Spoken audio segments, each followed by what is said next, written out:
लिखा है, जिसने अपनी मां का दूध पिया हो वो श्रीनगर के लाल चौक में आए, आकर के भारत का तिरंगा झंडा फहराए, और अगर वो जिंदा वापस जाएगा तो आतंकवादी उसे इनाम देंगे।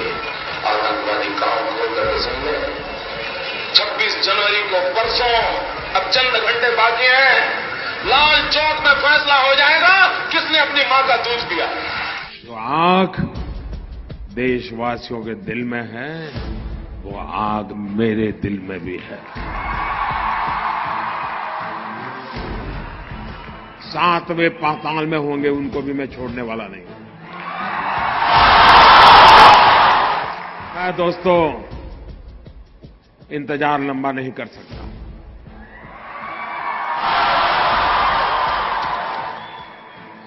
चुन चुन करके हिसाब लेना ये मेरी फितरत है।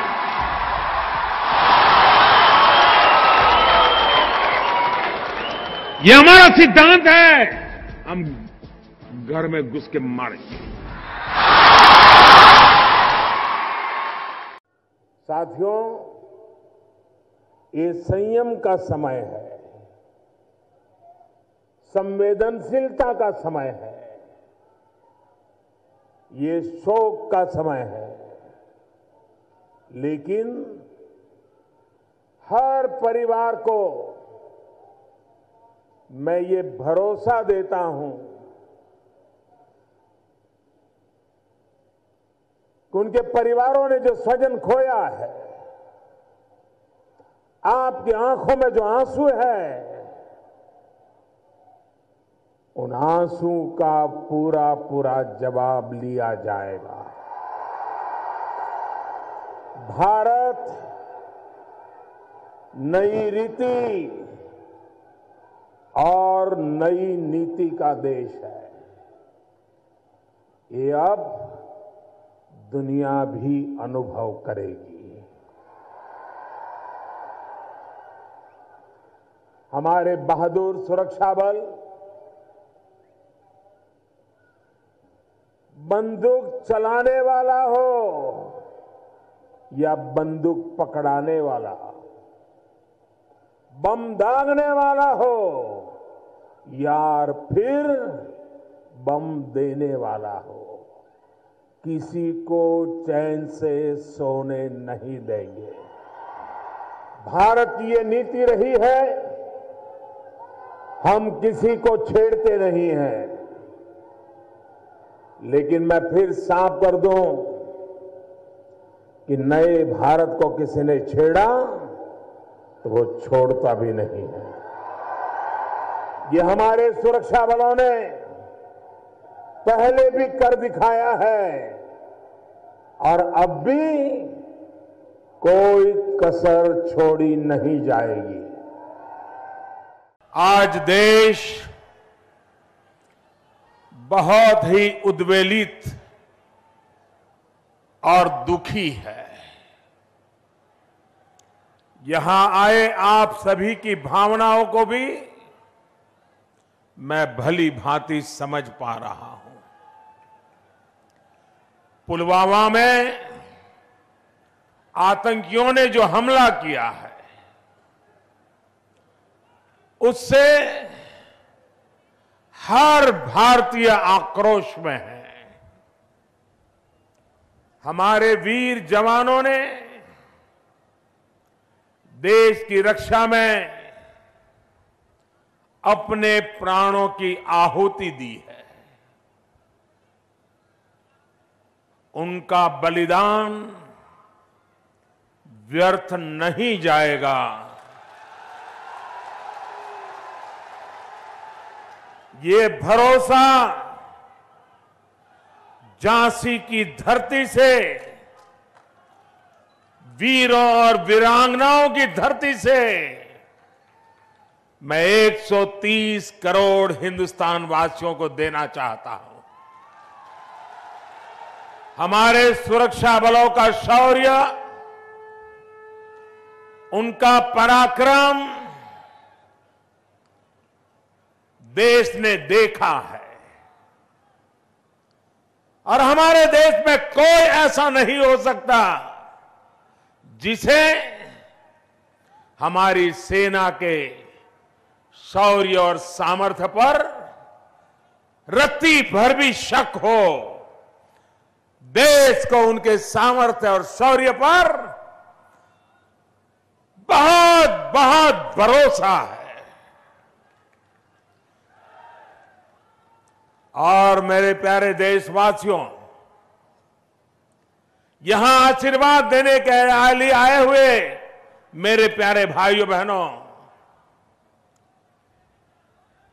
सुरक्षा बलों को लिए आगे की कार्रवाई तय करने के लिए समय क्या हो, स्थान क्या हो, स्वरूप क्या हो, वो सारे फैसले करने के लिए इजाजत दे दी गई है।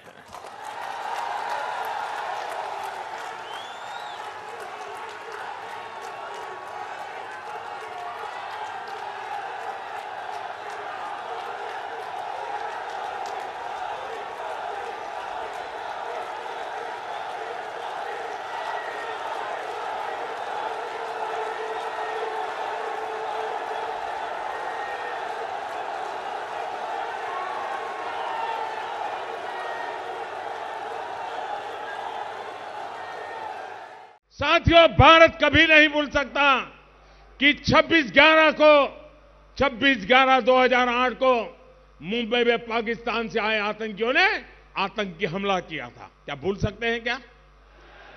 उस समय कुछ करने की जरूरत थी कि नहीं थी? दुनिया हमारे साथ खड़ी हो जाती कि नहीं हो जाती? लेकिन इसके लिए दम चाहिए दोस्तों।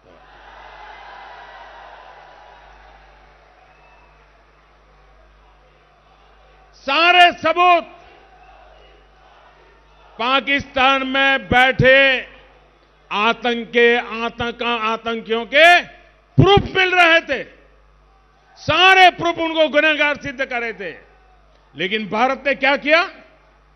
पाकिस्तान को कैसे जवाब दिया?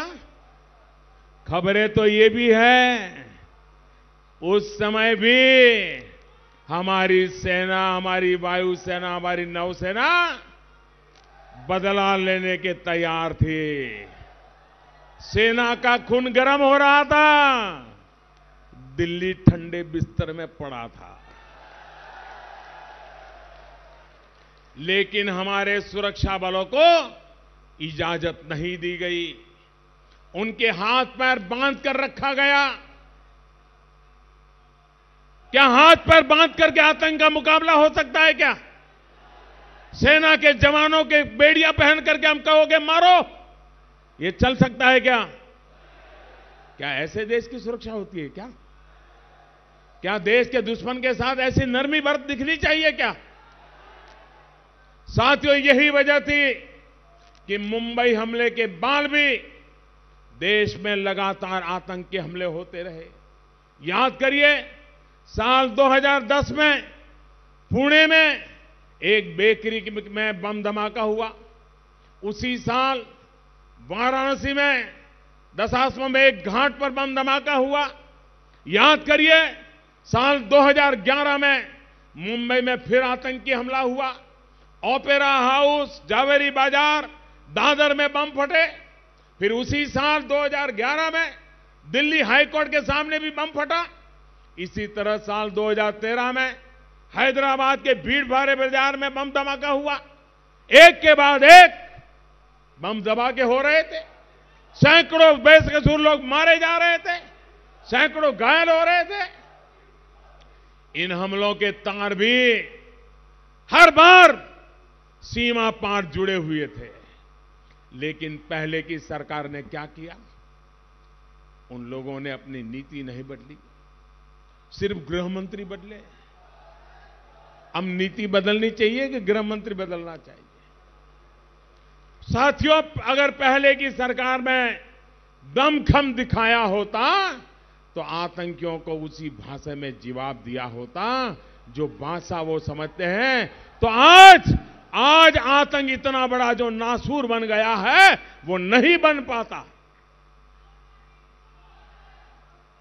सितंबर 2016 में सर्जिकल स्ट्राइक और इस साल फरवरी में एयर स्ट्राइक के बाद आतंक के आकाओं को समझ आ गया है कि ये पुराने वाला भारत नहीं है।